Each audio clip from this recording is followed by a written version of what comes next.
Hey there, craft superstars! Get ready to dive into the Muddy's mini textured painting world with our Fuji in Bloom masterpiece. Grab your paints, brushes, and a splash of creativity. Don't forget that rinse cup and paper towels, then jump in. Take a big, bold breath, let your imagination soar, and shake off the day's stress.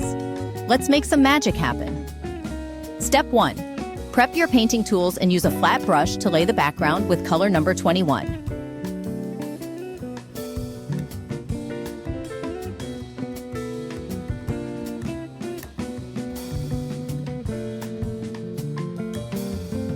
Boom!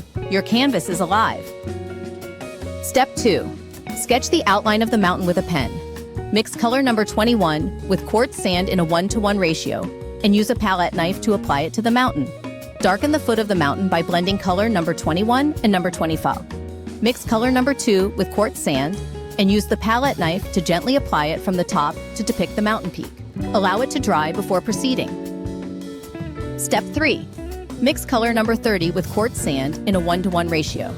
Use the back of the palette knife to gently dab and create the base colors for the cherry blossoms. Allow it to dry before continuing. Step 4. Use glue to attach the embossed cherry blossoms on the canvas. Allow them to dry, then use color number 30 to add a base color to the flowers. With a precision brush, use color number 22 to outline the flower cores. Using a flat brush, lightly brush the top of the petals with color number 2 to add highlights. Dip the tip of the brush in a small amount of color, number 2, and use circular strokes to paint the clouds. Boom! You've just rocked your Fuji in Bloom masterpiece. Rinse those brushes, let the frame dry flat, and decide hang it or gift it.